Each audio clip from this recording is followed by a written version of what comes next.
OnePlus are so close to perfect, but every time, the camera lets them down. So, to keep this short, the screen gets super bright and very dim. It is a fantastic panel. Battery life is very good and charging speed is amazing. Software is simple but very easy to change up and makes this one of the only phones I want put Nova Launcher on.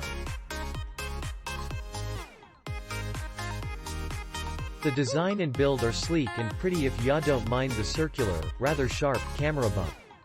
Just don't try to bend it. But the camera is worse than the OP6, both front and back.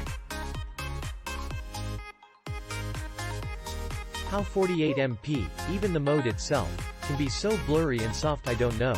The cat photo selfies also have a soft overly contrasty look which is neither detailed or appealing. The only highlight to the camera is its macro mode, which does give good results to its credit, as shown. The Sony IMX586 seems to be an easy high number to advertise, but it simply isn't very good. I have tried Mi9, Mi9T Pro, Oppo Reno 10X and both OP7 Pro and this 7T, and none of them produce the types of images that compete with Pixel 3a, Samsung S10, iPhone 11 or the Mi Mix 3. So if camera isn't super important, this is an easy recommendation. But with the lower costs of Pixel 3a are used, some new S10s, I would sway that way depending on the feature set you're after. Shame. This was 2019 Phone of the Year for a lot of tech reviewers, and I wish I could say the same, but I just can't. This is an excellent phone. For £549 brand new, I don't think you can do any better. The best feature of this phone and the main reason I feel like it's a worthwhile upgrade from my OnePlus 6 is the 90Hz display. It really does feel so much smoother than a traditional 60Hz display. If I enable 60Hz in settings it feels laggy by comparison, and I used to consider my 60Hz OnePlus 6 one of the smoothest phones around. The build quality and design is also superb. I love the texture of the back. It's glass but it feels like metal, and the subtle shift of color when tilting in the light is really nice, as is the light blue aluminium used on the edges.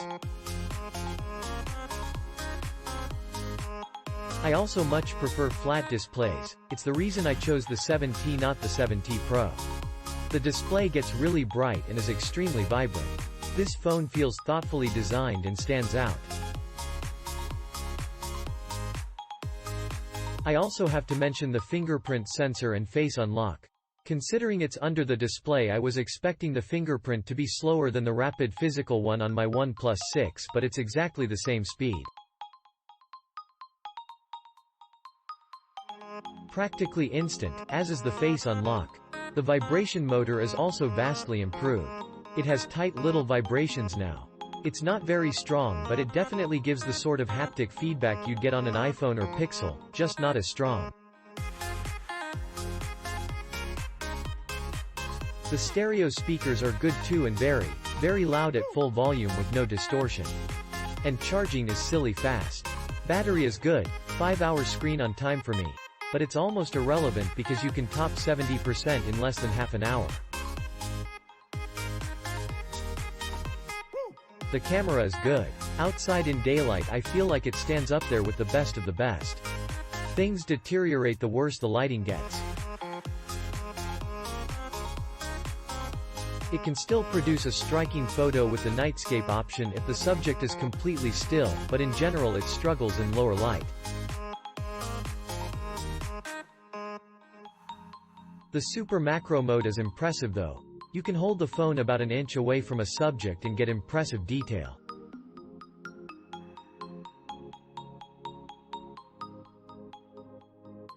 Almost every other phone would produce blurry results in the same scenario, but you can get close-up details of water drops, hair follicles, insects or whatever tickles your fancy. I do have a few complaints. The obvious. No wireless charging, no headphone port, and they didn't even put a dongle in the box. There's also no notification LED and no always-on display option, so there's no way of knowing if you have notifications waiting for you without tapping or lifting the phone. Click link in description for more reviews.